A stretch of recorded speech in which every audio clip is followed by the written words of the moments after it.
Well, ladies and gentlemen, welcome to a special edition of Rimshots with Sean. And I got this idea. We have an election coming up in October for the municipality, and there's going to be a new mayor. And so I decided to reach out to all the candidates and just give them an opportunity to talk to my audience locally. And the first guy, he's from Fall River. He was actually the first guy to step up.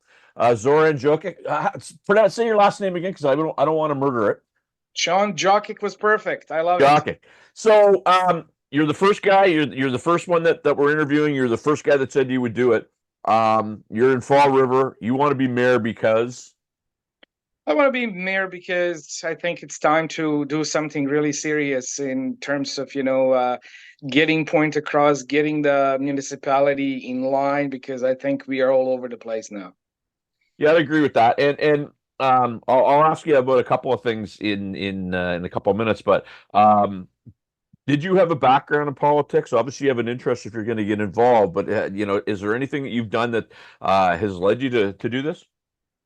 Well, when I look at the politics, I kind of go by what my grandfather taught me. He said there are three best professions in the world.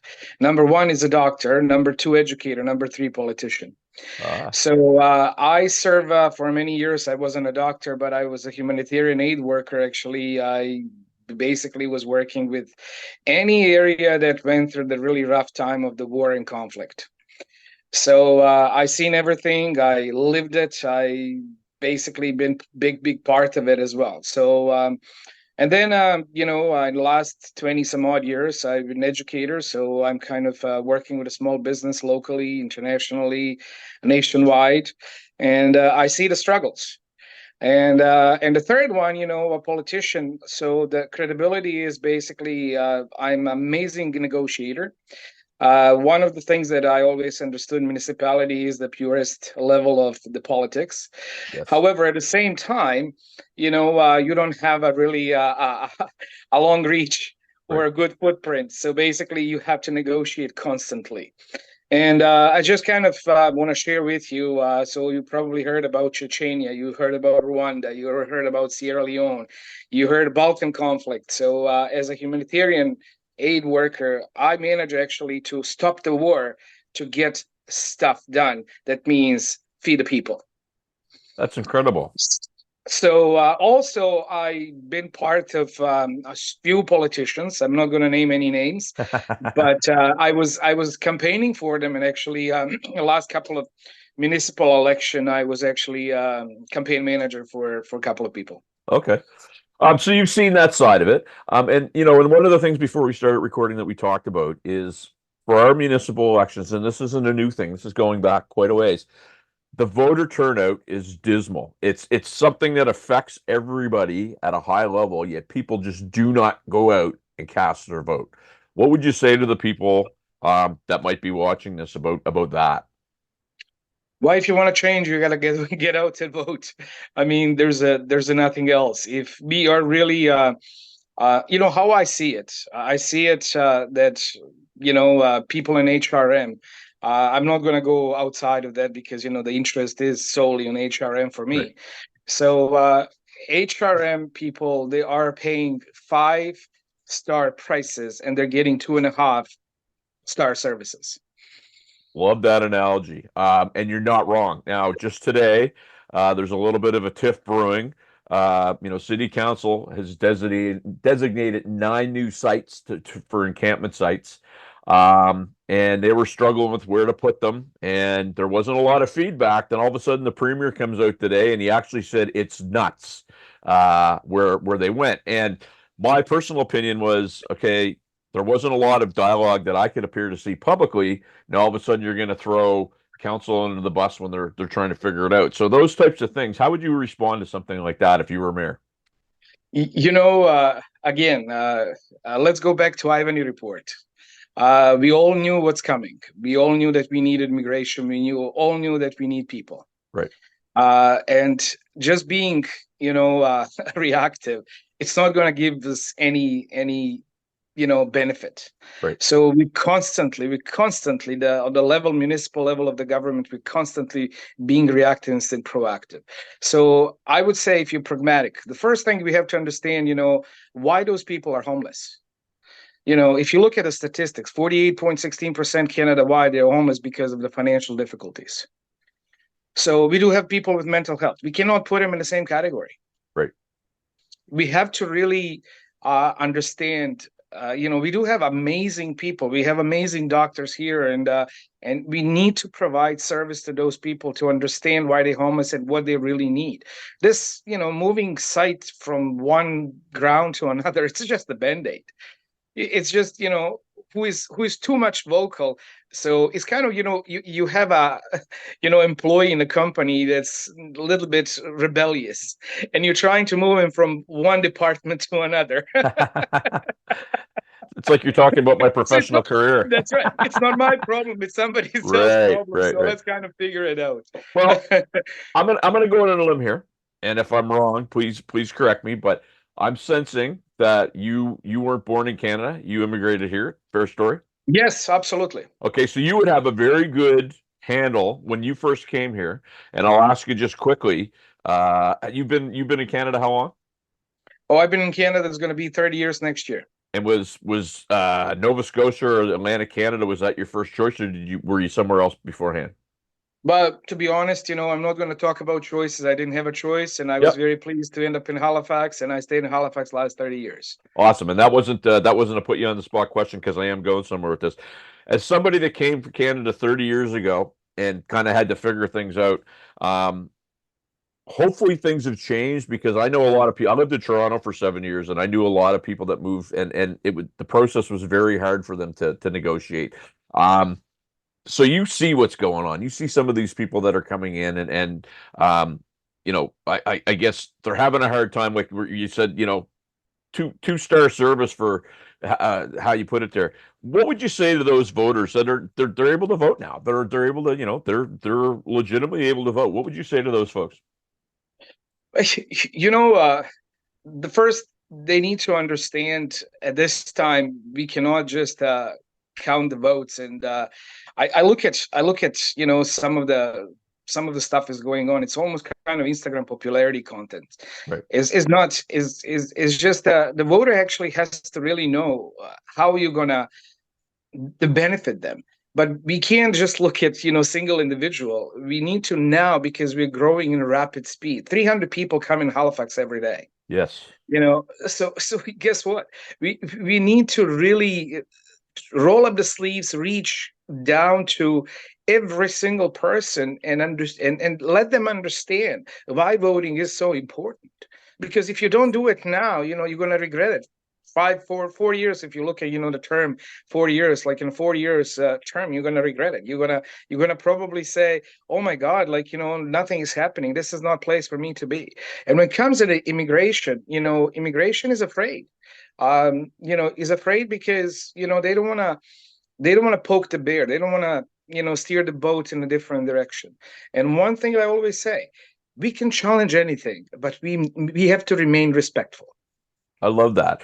You said something a couple minutes ago that I love because I find I've said it, and I'm going to paraphrase, but basically you said municipal politics is, the purest form because there's no party involved. It's for your constituents. Mhm. And so there's, the opportunity to basically make a decision and then somebody come to you and say, well, no, that's not what the party's for. Change your mind. What would you say to people that maybe have lost a little bit of faith in municipal politics and what would you say to them to get them back in line? But again, I don't think so. They understand properly how municipal politics really works, Right. and I think still people. And again, if you're looking traditionally Canadian, politics, I think there's a big number of Canadians, they hate one party at the moment, and they change the route. They go Right. to vote for somebody else, and I think that people, they still don't understand with municipality. On my Facebook page, I'm getting tons of people saying, "Wow, what district you're running for?" So even the term mayor, it's distant for people.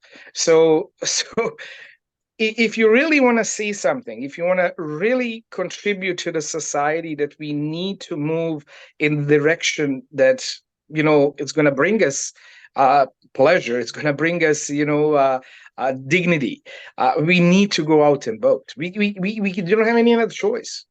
16% votes, traditionally in Halifax. I think that one year was 13%. Yeah, That's yeah, that's that's it's nothing. it yeah, I mean, in municipal politics, for whatever reason, people get front. You hear it on the talk radio shows, you hear it, and it's frustrating, but it's not capturing people's imagination. I mean, they don't get it. So, last question for you. So you're this is your chance to give your pitch, why somebody would vote for you. I like what you're saying already. I mean, you're to me, you're coming across as a very business-minded person, which I think is solely missing in municipal politics. Give us your elevator pitch here, sir. Well, again, let's go back. Pragmatism over politics. Yeah. And that's what I'm all about. I believe that everybody needs to understand and remove some of the barriers. Some people call it red tape, whatever you want to call it. We need to really look at those. I'm not against the policy, but you know what? We cannot count on the policies. They've been around for 20 or 30 years. Right. Everything has expiration date. So let's be pragmatic. Let's put our heads together. Let's move city forward by creating projects, research. Keep youth here. Give them decent jobs. Yeah. And again, one of the biggest things that everybody talks about is homelessness, but we can't stay on the same trajectory. Right. We need to change it. So let's educate those people. They are capable of getting educated. Give them better opportunities. Give them better jobs. And then everybody will be happier. Of course, you're going to have sometimes comes to the credibility of the office or councillors or everybody else that works in municipality.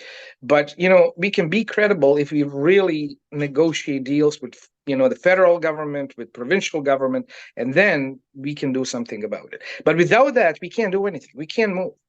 So just a real quick thing, and you probably know this, but for the viewers, so Halifax was amalgamated in 1996. That's right. And so you had Dartmouth, Sackville, Bedford. You had all these mini cities that all came together.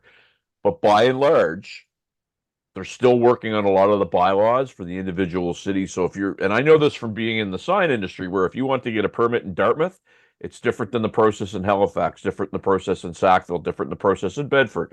And to me, you've got a municipality that's bigger than Prince Edward Island. And it's been together since 1996, and that's one thing that they can't clean up. So that to me is a little bit astounding. Do you think maybe some of that leads to some of the red tape that takes place in HR? Definitely, Yeah. definitely. I mean, if we look at just the municipality, but also we look at the people. It's all about people.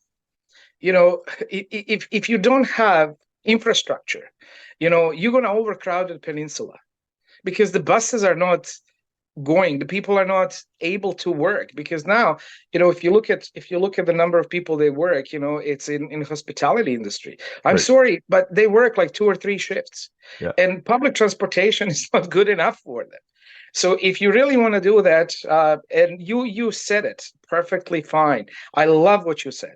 You know what, let's look at the policies a little bit different way. Let's flex them when we need to, but also, let's remove them when we need to. The policy is just escape. And I always look at a politician when they bring you the policies, the number of people they survey, it's very little. Yeah. Yep. No, you're right. You're right. Right.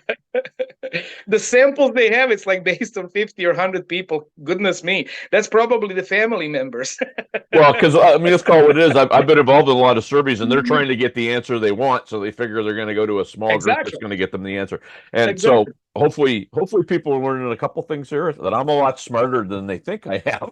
But one of the things that you mentioned transportation, and we don't want to go down that rat hole because it's already there, but I mean, I'm an entertainer. I play music in downtown Halifax. I can't take the bus with my drum set on the bus and unload it and go set up and do a show. So it's not a one size fits all. And unfortunately, Exactly.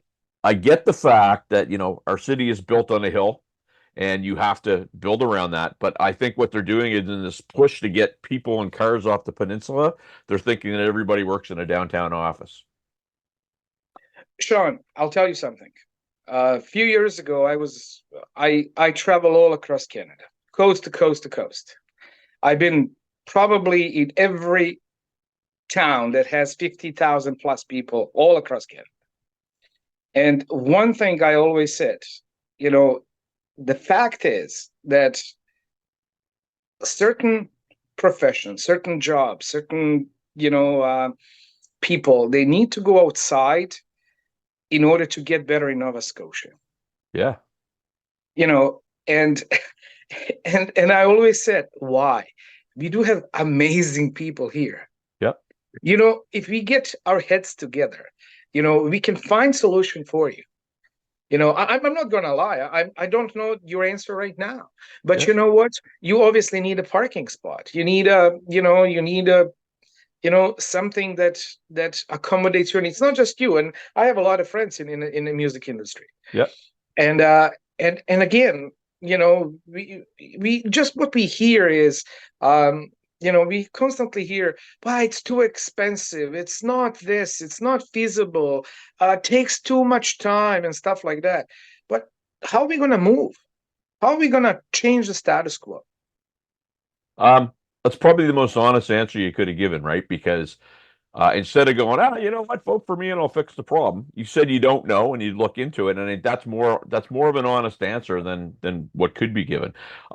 And I realize the challenge. I see it every day. I'm going to see it tomorrow when I go set up my gear to play on the weekend. I get it, and I don't. It's not one of these things where anybody can solve anything in 2 weeks. But I know 3 or 4 councils ago, before they started a lot of this, bike lanes and all this stuff, a bunch of them had told me that they were kind of trying to model themselves after Dublin, Ireland. Well, I was in Dublin, Ireland last summer. I didn't get their vision at all, because that city, the way it works and moves, I didn't get it. But I'll tell you something. A few years ago, I was in Toronto, and I was working with financial institution there, and I had some time off in the afternoon, evening. So it was a big kind of grand promotion, come and live in Nova Scotia. Yep. So I'm very curious by nature, and I decided to go in and pretend I'm one of the Torontonian downtown guy, so Yeah. I'm gonna ask a few questions, so at the time they're talking about anywhere around outside of the peninsula, stretching to like Portis Lake or St. Margaret's Bay, in that area, or Tantallon. So they said you are 15 minutes drive downtown core Halifax. Right. So I said, do you guys have Jetsons over there or something? How is that possible? I understand you're surrounded by ocean. Do you have some speedy boats or something? Well, that's the fact. But you're saying even rush hour, it's a fact, 15 minutes, doesn't matter. And they had a maps. So I said, I know how to read a map. So let me kind of, walk me through, please explain. And then at the end, we came to the number of 42 minutes. Yeah. So don't try to bring people on promises that they're not, real. That is probably you can't do that. That is probably the exact perfect spot right there to stop. Because I love what you said, and you're 100% right.